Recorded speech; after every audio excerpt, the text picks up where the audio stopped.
first story is titled, Am I the a-hole for refusing to listen to my parents and wanting to sue my cousin for a prank? I, 31 male, recently had my cousin 21 male move in with me after he got kicked off his college dorm and had no job to pay for rent. My parents told me I needed to step up and help because I won a house, live alone with my 2 golden retrievers and 2 birds that I had since last year. My cousin would make fun of me whenever I call my pets family and thinks I'm crazy. He has a bad sense of humor and thinks it's funny. He calls me funny nicknames like Robot, /Terminator, /Optimus Prime, and others, because I wear a prosthetic leg that I've gotten after I had an infection 2 years ago. I've been patient with him causing a mess, and not even doing his own laundry. It's been 3 months and it's too much already. So recently, he started doing pranks and using personal things in his pranks, like clothes, /my phone, /stuff from the kitchen, etc. I usually take off my prosthesis before going to bed, and since I work all day, I go to bed early, unlike him. He stays up till 3 to 4 a.m. He decided to do a prank and hid my prosthesis somewhere. I saw that it was gone in the morning. He did it twice before, and hid it in his room and the garage. I had enough of his nonsense. I asked him where he took it, and he joked and said that it was inside a fridge. I was livid. I started screaming at him to stop it, and to tell me where my prosthesis was before I kick him out. He realized I was being serious and told me that it was in the attic.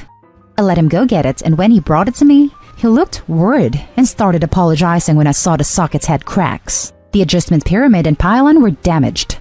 He told me he hid it under the old TV and didn't think it was this fragile. It was there overnight, so the damage has already been done. I lost my crap. I yelled at him, while all he did was apologize, saying, "It was just a prank, bro," which made it worse. I told him to leave and called my aunt to tell her about what her son did, and that she needed to pay for the damages. Her reaction was shocking. She said that it was my fault because I knew how her son is, and decided to take him in anyway, and that she won't take responsibility for his actions. I told her I'd seriously sue because I'm broke and have no money to pay for a prosthesis, and crutches are unbearable. I was so angry.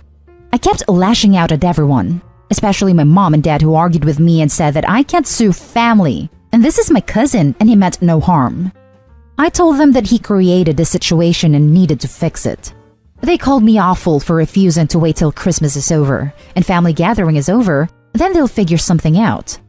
I told them to stay out of it, but until now, they're telling me to not cause an issue.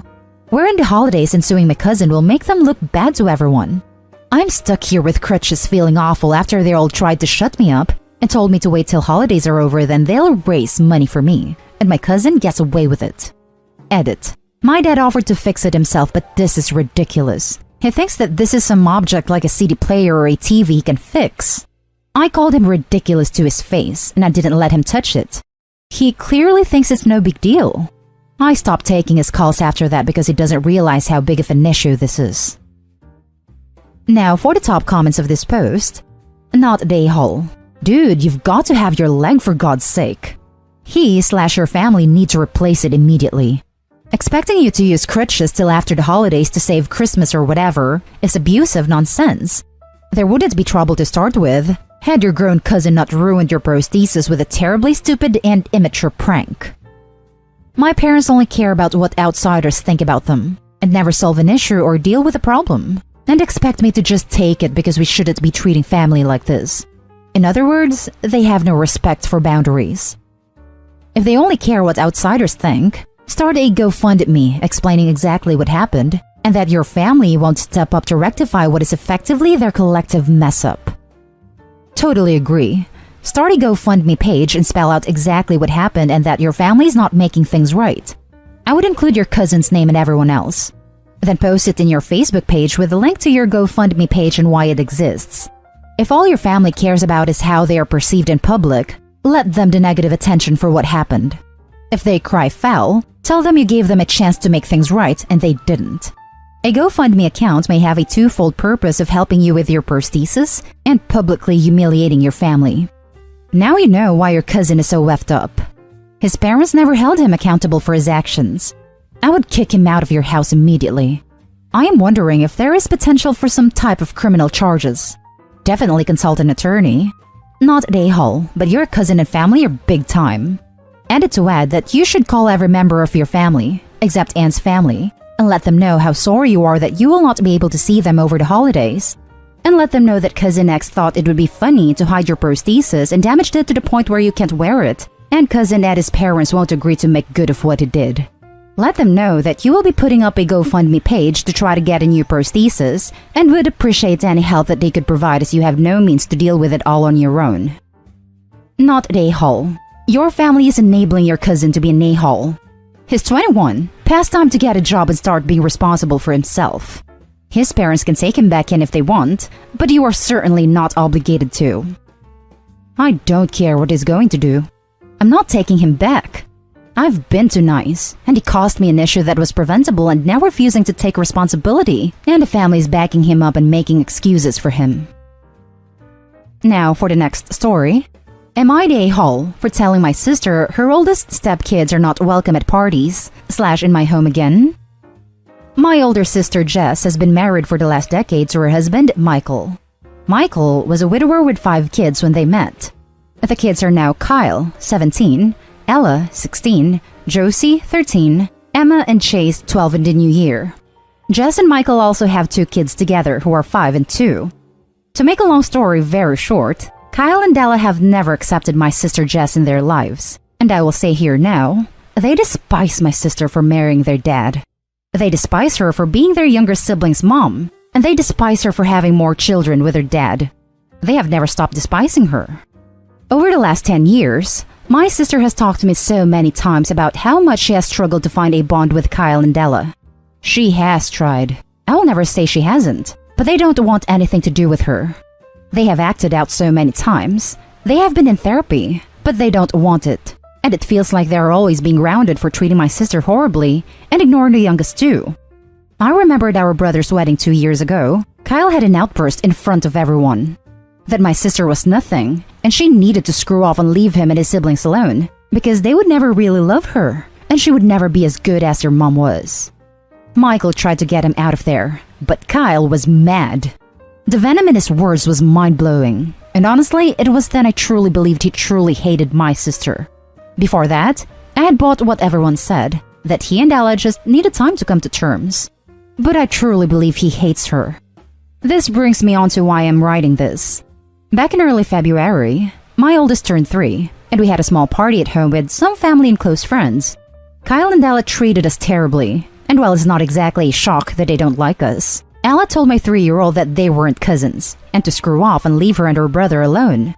Then, she and Kyle made a big deal out of being included in a photo of all the cousins, which led to them both making my brother's son, 6, and their sister, 5, cry, because none of us are their family, and we can all screw off and leave them the hell alone. They also said something about my sister that blew us all away. Jess and Michael left with the kids, and afterward, I thought about it, and I decided that enough was enough, and I needed to protect my kids. So I told Jess that Kyle and Ella are not welcome in my home and they will not be invited to further parties. Jess thinks I'm behaving unfairly because they are family, and how will they ever come around if they are excluded? I think she's a little crazy to think they will come around. Am I the a-hole? Now for the top comments. Not the a-hole. Just because she's okay with how her stepkids treat her, doesn't mean anybody else should have to deal with it. They clearly don't want to be there, so she can't force them, and can't force anyone to accept them. I wonder if their lashing out like this is to get banned. It sounds like Dad remarried about a year after Mom died, which is absolutely horrible of him. I'm surprised no one else has pointed this out, since this makes me feel so bad for them. It's understandable that they don't want anything to do with OP's sister and her family when, to them, it probably feels like Dad replaced Mom as quickly as possible. Ban them. They will probably appreciate it. Not the a-hole. The sooner Kyle and Ella find out their actions have consequences, the better. Maybe let them come one more time, and say to their faces why they aren't welcome in your home any longer. In front of everybody too, since that's how they roll. Oh, I don't believe they will care. They hate us too much to care about being excluded. It's what they want. Info. What exactly is the timeline here? And how did your sister and her husband meet? Based off what you've said, they've been married for 10 years. Presumably, Dad didn't jump right back into the dating pool for a bit after his first wife died. And since the absolute longest she could be dead is just under 12 years, That leaves 2 years for him to grieve, meet your sister, and get married again, all with a newborn baby. That's pretty damn fast. The oldest 2 children would have been 6 and 7 when they got married, and were probably 4 and 5 when their mother died. They probably don't even have solid memories of her.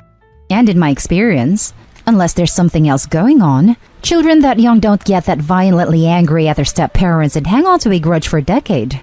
This all just doesn't add up. He met and married my sister within a few short months of his first wife's death. Now, for the last story. Would I be the a-hole for keeping something I bought as a gift?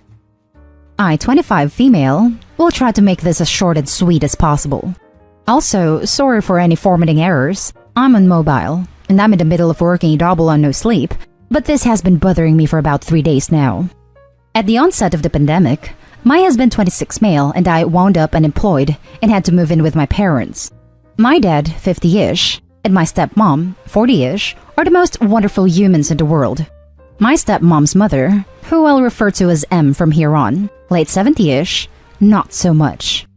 We moved in at the end of October, after our lease expired at our previous residence, and a couple of days after moving in, M asked my husband and I if we had any Christmas wishes, and was adamant that price was no object.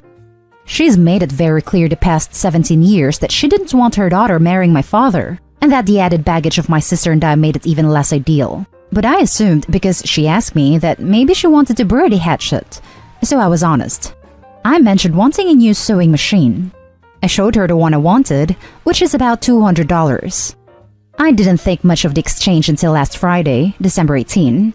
Em was leaving to go see a family a few states over for the holidays, so she called the family to come over so she could hand out gifts. I was just getting home from work, so my cousins, aunts, and uncles had already begun opening their gifts. 3 of my cousins and 1 of my aunts got the exact sewing machine I had shown Em. All the other kids got stuff like video games, hoodies, sneakers, and gift cards to different places. I admittedly got a little excited.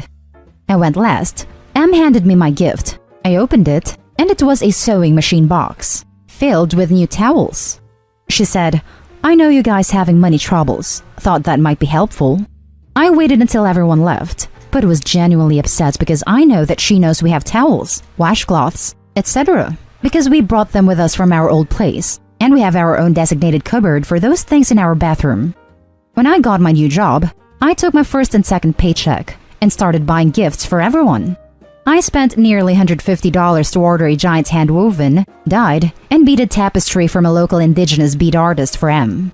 I wanted her to get something I knew she would love and cherish, because I thought maybe we were getting past the previous 17 years of hostility. She and I are both close to 50% indigenous, and it's a big part of her lifestyle and aesthetic, as it is mine. I genuinely don't know at this point if she was trying to be malicious, but I feel she was, having me open it in front of everyone, and I felt absolutely humiliated. My stepmom and dad agree with me and say I should keep it, as does my husband. But when I ask a few family friends, they said they think it sounds like I'm mad that I didn't get an expensive gift. I feel it's blatant favoritism. Would I be the a-hole if I kept a tapestry for myself? Edit for clarity. Because of work, I wasn't able to go pick up Em's gift in time for the impromptu gift exchange, which is why she hasn't gotten it yet. Not the a-hole, but gift her the box it came in and fill it with toilet paper. Always useful in a pandemic environment. Haha, this is genius. You know, because shops run out and times are hard. OP, you are definitely not the a-hole. Not the a-hole. Personally, I'd talk up where you found this beautiful indigenous gift you found for her. How exceptional it is. How you think it would really bring you two closer. Then, when she unwraps it, it's just the damn towels she gave you. Then again, I am a vindictive a-hole when I want to be. The other option is to give it to her. Talk up how you know she couldn't afford to get you a sewing machine too, considering she spent so much money already on your cousins. You wouldn't have wanted to burden her anyway. Clearly, it would be way too expensive for her to afford another. But here, I got this for you. It costs a pretty penny, but I think you'll really love it. Ooh, I like this. Regift the towels back to Em. Sorry, Em. Money's so tight this year, and I thought since you thought these towels were such a good gift, you could also use them yourself. Update. I called my stepmom on my 15-minute break and told her that I would not be giving her the gift and that I would be getting her something else. I don't know what yet, but I'm sure I can come up with a terrible generic gift between now and New Year's. Thank you all so much for your honesty and candor. Why give her anything at all? I wouldn't. Here's my reasoning. She did this to upset you. Giving her an intentionally horrible gift not only plays into her game, and this is a game to her, but also shows that her attempt to upset you worked. I'd forgo a gift entirely and send her a thank you card for a gift. Include in it that I would have loved to have returned a kindness, but as you know, the pandemic has been hard on us. So I just wanted to let you know how much it meant to me that you gave us something so useful. It is exactly what we needed. That way, she can't make you out to be the bad guy because she was the one who initiated the pandemic has been hard on you talk, and because you expressed gratitude for her gift. And if you make it seem like you felt the gift was thoughtful and needed, she will not have the satisfaction of feeling like she got you. And that's the end of this video, folks. As always, leave a comment and hit like and subscribe. And if you want more of this content, turn your notification on to get updated on the latest videos. And I'll catch you with the next one. Stay safe.